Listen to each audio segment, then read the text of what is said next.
Road to Boston, Part 3. In my head, this video was all supposed to be about a 10k race report, but it did all go wrong. Not on the day per se, but a little bit beforehand. This is part of the course, and conditions were good, even if the ground was wet and there was a small bit of wind. The temperature was around 5 or 6 degrees. Overall, these conditions are absolutely fine for racing, and I do like it when it's a little bit cooler. And apart from this gravel run into the finish, all the surfaces were absolutely fine. Last year I'd run a 35.48 here, here's me coming across the line, but 3 weeks after this I broke my ankle. This is the first 10k that I have done since, and a great opportunity to see where I stand compared to last year.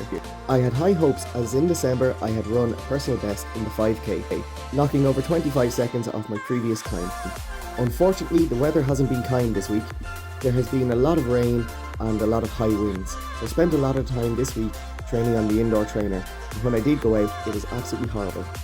As you can probably hear in my voice, I ended up being sick.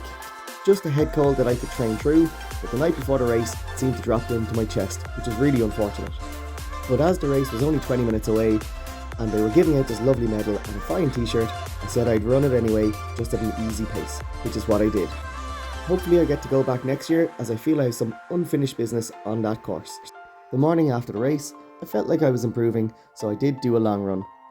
So tomorrow is Monday and I'm going to do absolutely nothing.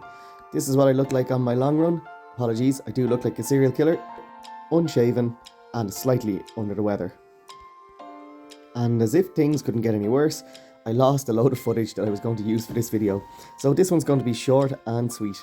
Here's me trying to explain a threshold session, so just ignore that this isn't actually what I'm saying. Over the last 2 weeks, I've clocked up approximately 50 miles each week. I have been adding a mile or two each week onto my long run and my kind of shorter long run. Then I also add in about 5 minutes on each threshold session, or a 1 mile repeat on the weekend session. From now on in, it's time to pile on the coals and get that mileage building as high as I can without the body breaking down. I generally comfortably get up to around 60 miles a week, and then sometimes I get to 70 or 80 miles a week on my really big weeks.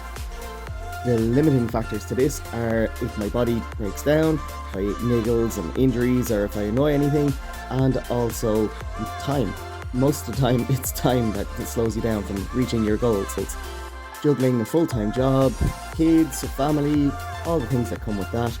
It's very hard to actually pin down enough time to get up to 100-mile weeks, etc.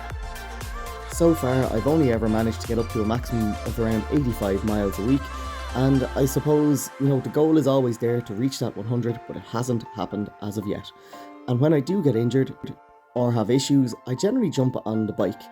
This is some very shaky footage from a local cycling track, and this is where I go when the body gets a little bit too annoyed with running, but your heart and your lungs don't know any different, so this is a good way to add some low impact fitness.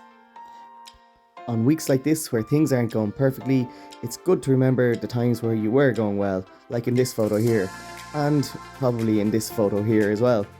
Feeling slightly off for a couple of days is very frustrating, but hopefully I'll be on the mend soon.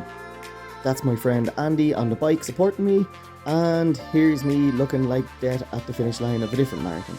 So at the moment, it's all ups and downs. The hope is that overall, we will have more ups as we go along the next couple of weeks in the training plan. Now I'm off for some well-deserved rest, and this has been Go Johnny Go. Thanks for watching.